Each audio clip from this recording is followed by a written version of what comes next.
For the longest time, I wanted to be able to work from home. I wanted the flexibility that comes with it. I wanted to remove any commutes and get more free time. But now that I am working from home, I've very quickly realised that there's a very thin line between working at home and living at work. Hey guys, welcome to the video. Today I want to talk about my experiences working from home and reveal some of the things that people don't talk about. I'm going to start off with the good things, then go on to the bad things, and then I'm going to finish up with some advice on how to navigate these bad things. So I really hope this helps. Let's get started. So first, the good stuff. Right, working from home gives you so much more flexibility. Right, depending on how your contract is set up, if you have flexible working hours, you can go to the gym at 10 in the morning when it's not very busy, or you can start work early and finish your work early. Right, you have a lot more flexibility and more freedom with your time.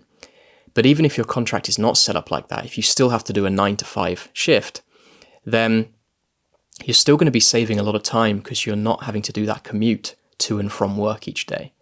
So this is great if you're focusing on fitness or a side hustle, or you're focusing on hobbies.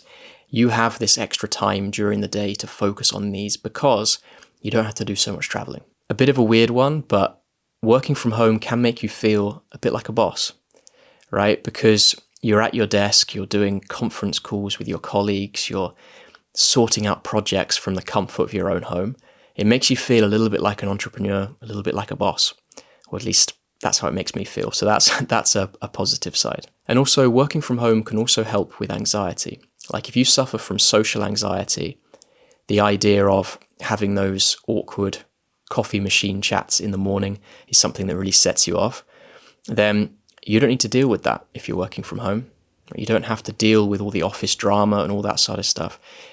For me personally, this doesn't really affect me, so not a big deal for me. But if you do suffer from workplace social anxiety, working from home could be a really good thing for you. I've been working from home for 6 years now, and it's been absolutely amazing. It's been awesome. 3 years of that was working in China for a US project, which meant that I had to work nights, which sucked obviously, but it was during COVID, so that whole period of time just sucked.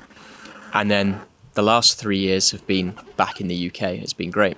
But working from home is not as glamorous as it can sound. I know a lot of people have the goal to be able to work from home, but there definitely are some downsides. The first one, and this affects me the most, is how easily the lines between work and home time get blurred. Because you're living in the same place where you work, and because we get notifications on our phone when an email comes in, it's just so easy to jump back onto our laptop, do a little bit of work, even if that's outside of normal working hours. It basically means that although we're working from home, we're actually living at work. It can be really hard to make this separation, and this just means that the stress of work follows you everywhere you go, because it's not like you can just finish work at 5 o'clock, drive home, completely separate yourself, right? You're living at work, so you constantly have that feeling of stress. The second major downside is the social side of things. So sometimes you do just want to have a chat with a colleague, you do want to have those spontaneous conversations at the coffee machine.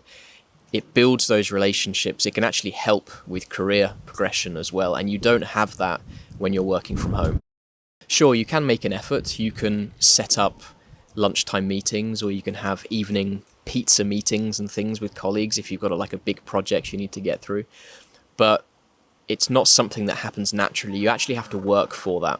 So it doesn't happen as often. And also a key one is that you miss out on morale cues, right? If you're in a meeting with someone, you don't know how they're dealing with their work, right? If you're in the office and you see them slunched over their desk, or you see them sighing and just looking down, you pick up on that.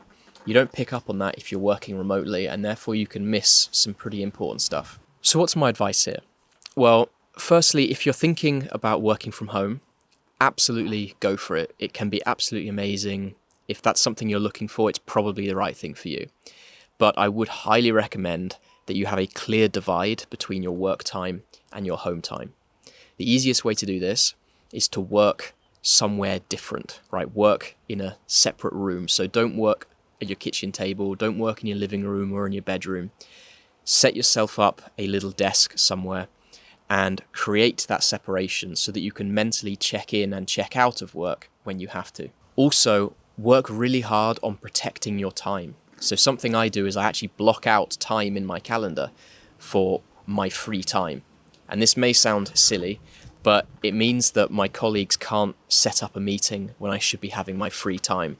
And that just helps with that separation between work and home. Now, for the social side, I would highly recommend that you do go into the office every now and again. So maybe that's once a month or once a week, like whatever cadence you think is appropriate. But it can make a huge difference, right?